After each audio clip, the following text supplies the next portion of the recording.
starring Chuck Connors.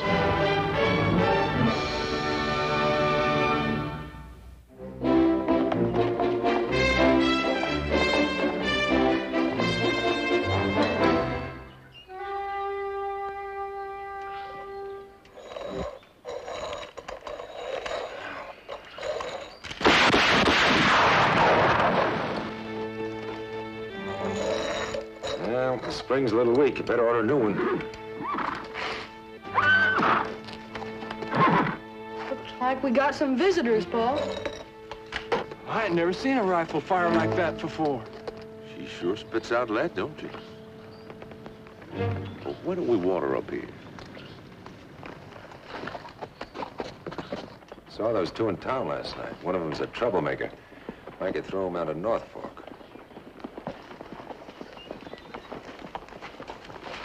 The animals would like a drink.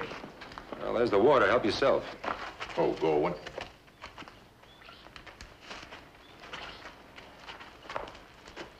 Mighty fast shooting gun you got there, mister.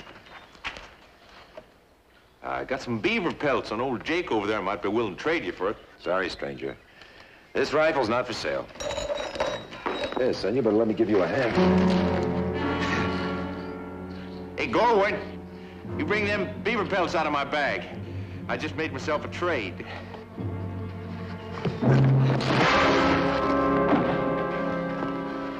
All right, you were thrown out of North Fork last night for your bad manners. Now get up and get on your horse and get out of here. Go on.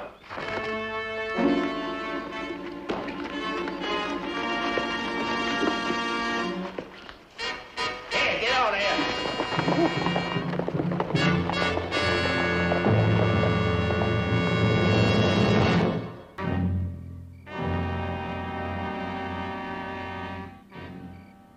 Well, maybe we ought to just go on, Ambrose. Now, I'm set on getting that gun. He turned down a fair trade because we was mountain boys. Well, maybe he just didn't want to give his own gun up. Oh, now, 10 beaver pelts, he could buy himself a new gun for that. It's like them town people thinking us mountain boys are so much dirt. I reckon it's dark enough now. How does it look now, Paul? Well, that's a good job of braiding, son. Almost ready to sew on the buckle. Yep. Think maybe we can use a silver dollar for a buckle, like those Texas trail hands wear? Well, I don't know if we have to use something worth $1, Mark. Tell you what, you finish up the braiding. I'll get that old saddle we bought from Sandacoban. It's got a silver cinch. Might even look prettier than a silver dollar. All right.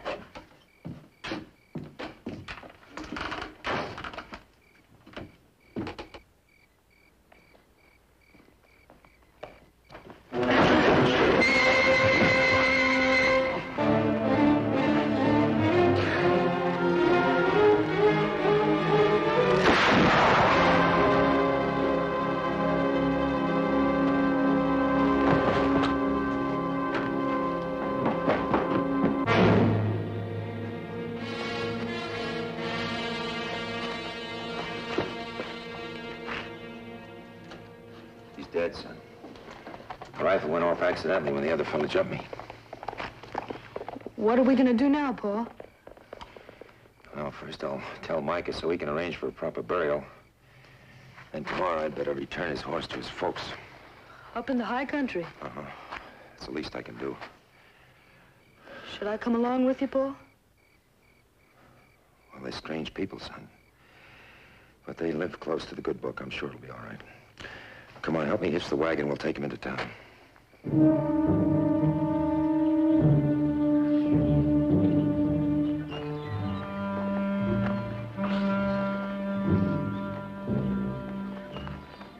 Ambrose, Tully fetched us news we were hoping is wrong. I'll cut my right arm off. I could make it wrong, Jeremiah. Goin was gunned down with no more ceremony paid to him than a sick hound dog, ready for his grave. May the Lord rest his soul. Do you see this town fella who did it? I was just telling Mrs. Morgan here. Having no gun, I had to go scampering off, fearing the same thing might happen to me.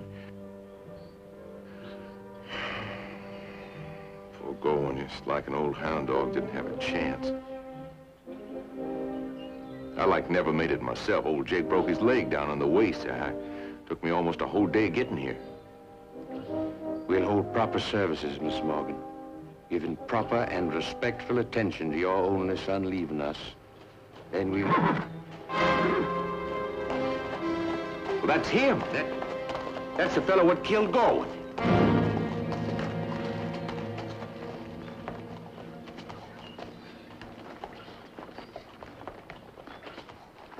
This horse I brought belongs... We know who it belongs to, mister.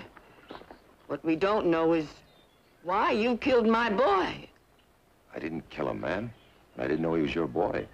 I sure offer you... Are you saying you didn't kill Gorwin, Morgan, mister?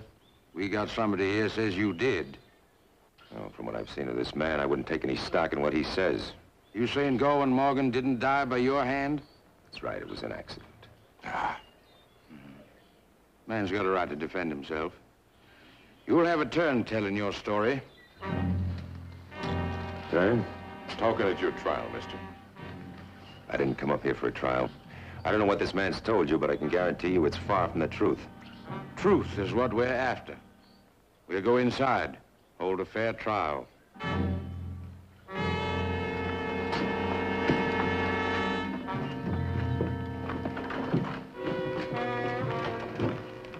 Move, Claire.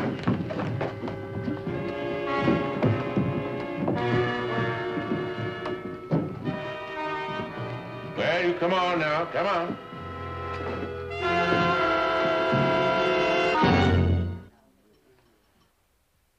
I sure swear to telling the truth.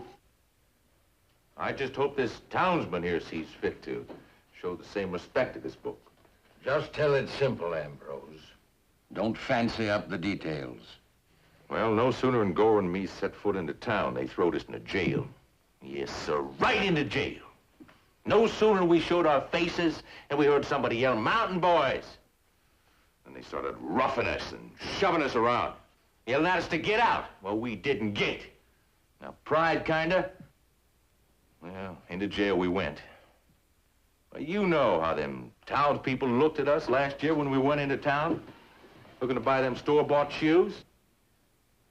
Have we ever been treated right and proper going into any town? No, sir. I reckon we know how they feel about us mountain folk. Is that what you call the truth? Make him tell you how drunk he got, how he smashed the feed store window, how he insulted half the women in North Fork. Now, just a minute. We know Ambrose here ain't no lily white. But you'll get a chance to talk later. And I don't see this has anything to do with this here trial, Ambrose. Now, suppose you get round to telling us about Gorwin. Well, we left town, heading back for the hills. Place where a man can hold his head up. It's where lying and cheating ain't nothing but a word for book learning. And passing this here fella's place, we thought we'd water the horses. And maybe that's where our trouble really started. When he said that hill folk weren't no account welcome on his land. That's a lie.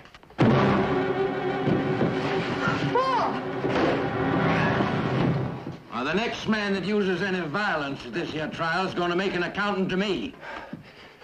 I'm all right, son. You sit down over there, boy. And you, mister. I don't know how they conduct trials in town, but up here we aim to get all the facts. Now, you be quiet until your turn comes. Go on, Ambrose. Well, we started to leave. Then I saw this gun the fella had. I asked him, be a fair trade, 10 beaver pelts for a rifle? He says, sure. So he takes his gun down and turns around real slow, like with a smile on his face, like he's thinking of a joke or something. And that's when he shot Gorwin. That's all! Him smiling like he'd never seen nothing so funny in his life. Gorwin falling to the ground and squirming, his lifeblood pouring out in the dirt. Liar! Liar! Liar! Easy, son. Easy. Your turn's come, mister. And keep in mind you're in the presence of the good book. The truth here is fairly simple. Ambrose here and Gorwin came to my ranch and tried to buy my rifle. I wouldn't sell it. So they came back later that night and tried to steal it. My boy would never steal. I beg your pardon, man. Ambrose here tried to steal it.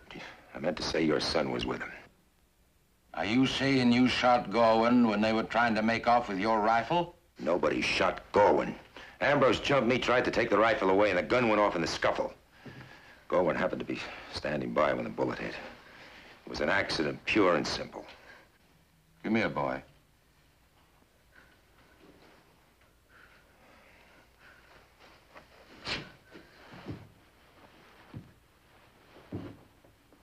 Now, so far, it's your pa's word against the word of one of our own. I don't know your pa, if a lie would stick in his throat. But I know it ain't natural for a man raised among us to lie. So what I'm gonna do, boy, is take your word for what happened. Maybe we'll be releasing a man who's guilty. But better one man go free on our misjudgment than one paying for something he didn't do. Like Pa said, he started out of the house when this man jumped him, trying to get the rifle. It just went off by itself. You saw all that, boy? Well, sure, Well, boy?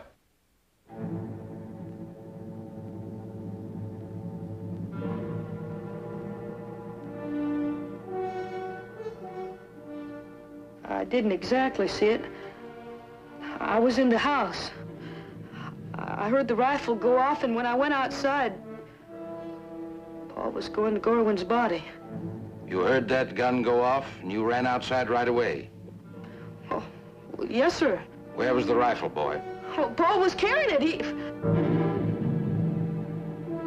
In the face of hearing all sides of this story, anyone thinking this man is not guilty of killing Gorwin Morgan can speak his piece.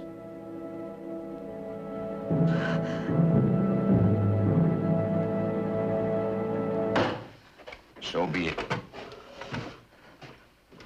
The verdict is guilty. Now, wait a minute. If I had one more witness to back up Ambrose's words against you, I'd hang you, mister. But since I haven't, I'm going to sentence you to labor 5 years in the service of Mrs. Morgan, replacing that service you took from her when you killed her son. Put the chains on him. But you... Wait a minute! Or you stay here with your pa. You'll earn your keep by doing chores.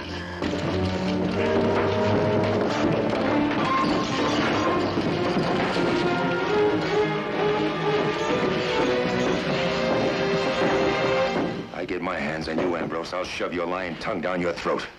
You ain't gonna be doing nothing, mister. Seeing as I'm marrying into this family, I'm volunteering to see that you do your share of the work for the next 5 years. And I'm thinking at the end of that time, you're going to be just as tame as a 2-day-old kitten.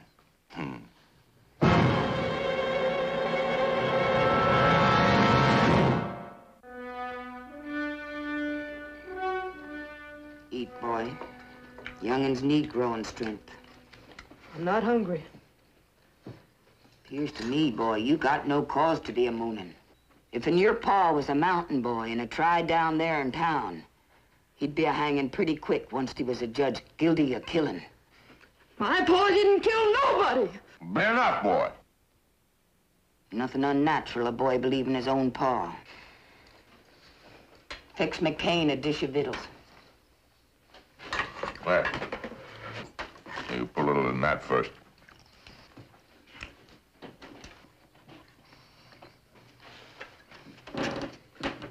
Now, you hear me out, boy. Just yesterday, I had a fine son. And today, I'm a-grieving. I'm a-trying to keep the hate from my heart. Now, there's no hate in me for you and your pa, but I got services coming to me for my loss. It's not right. My pa being chained and worked. Well, maybe it don't seem right to you. 'Cause you don't see us as real people up here, having laws and the right to keep the peace. But it's just as right as your town folk as sending a man off to their prison for 5 years. Now, No, I'm trying to say that I'll treat you as my own, long as you deserve the treating. But don't press me, boy. Don't stir up the grieving.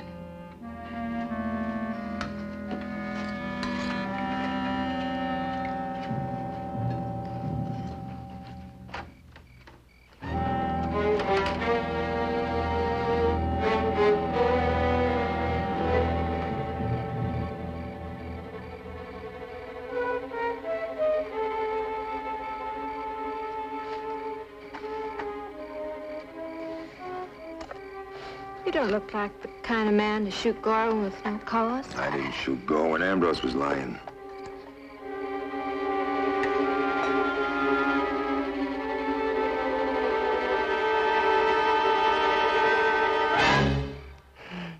Now, just what would you want to do with some silly old soft fire? It takes some doing, but it just might cut through these chains. Just mad at that. Well, I'm sure obliged to you, miss. You ain't got it yet.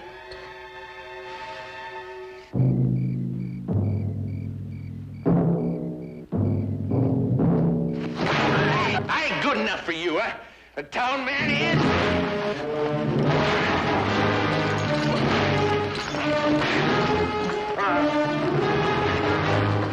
Ambrose! Stop it. I catched him and she together. Get in the house. Now, you just give me 10 minutes alone with him, Mrs. Morgan. We'll settle for all time as to what his proper place is around here. Yeah, well, when a whooping needs handing out, I'll do the saying. Now, go on to bed. What?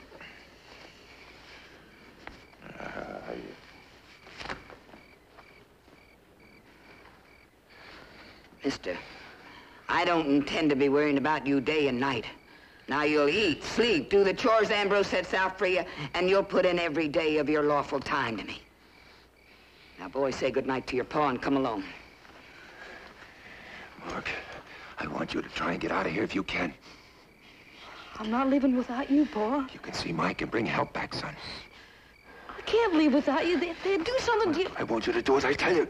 Come along, boy. It's bedtime. Go along now, Mark. I'll talk to you tomorrow. Be careful.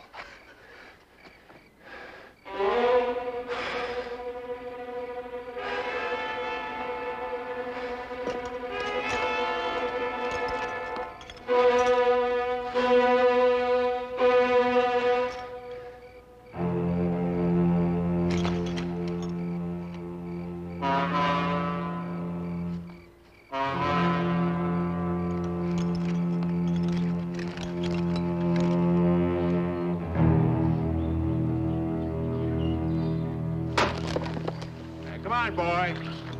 Put them buckets on the porch and come back and pick up some of this wood and fetch up the wood bed. Nobody told you to rest, McCain.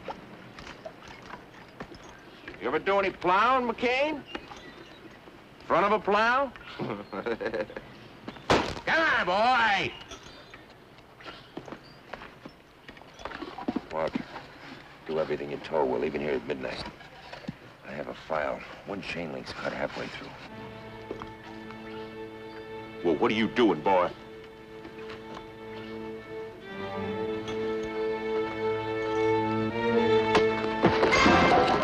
You sure are clumsy, boy. Touch that boy again, I'll tear your throat out. Oh, that sure makes you riled, don't it, mister? Well, it's just a sample unless you say you killed Gorwin. Guess we'll have to start by teaching this young'un some manners. Let that boy go.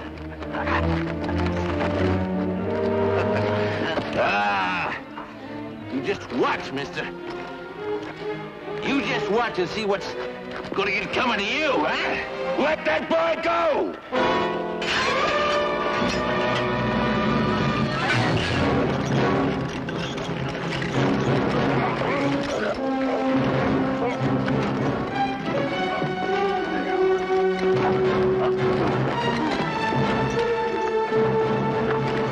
McCain!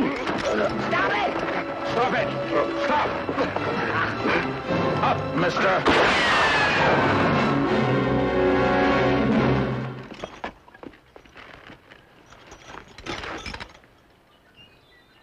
As God-fearing people, we temper justice with mercy, mister. But maybe you'll be forcing us to carry out a hanging. You talk like a man, but you're nothing but a hypocrite. You're all one big sham. Everybody's got a right to set up a community, make laws for their own protection. But this is the first place I've ever been at. The first kind of people I ever met who base their justice on where a man's from. Because he's one of your own, you accept blasphemy from him, well, so be it. But don't you call it law or justice. Yeah. Let's see how much talking he can do with a rope stretch in his neck. Wait! You hear? You talk big words, mister. But words don't mean much when the man who's speaking them's looking out for his own skin. Would you say, mister, that a liar and a coward are generally one and the same? I'd say if a man is one, he's usually the other. Light 2 torches. Fetch some tools to take his chains off.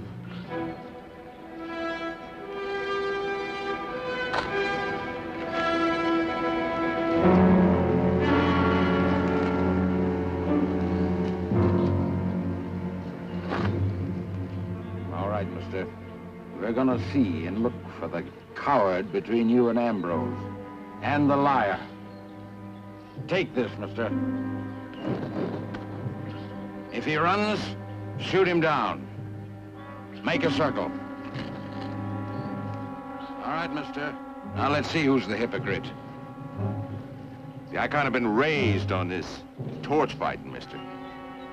Got a few burns here and there, but you see me alive and jumping.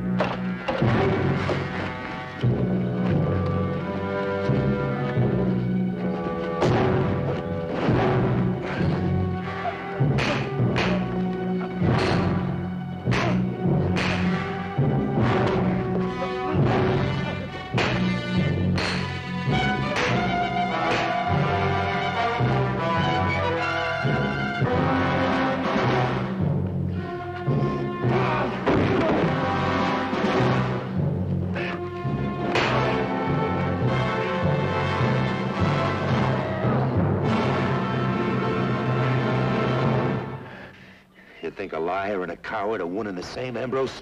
Well, I think he is. So you just be a brave man and keep saying you were telling the truth. Don't. No, don't. No, I was lying. I was lying. Don't.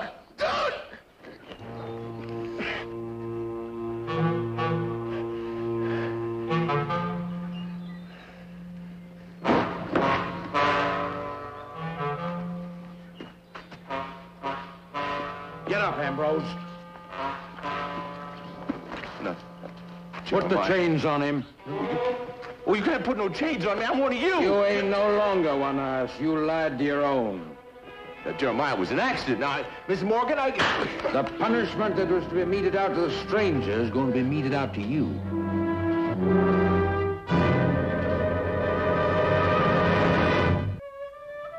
Mrs. Morgan, with beef bringing little or nothing on the market, I'd appreciate it if you'd take a heifer off our hands.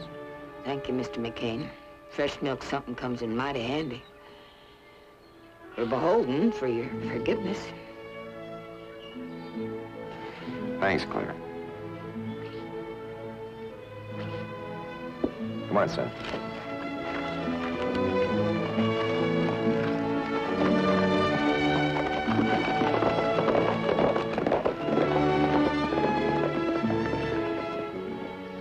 It's best we get about our chores.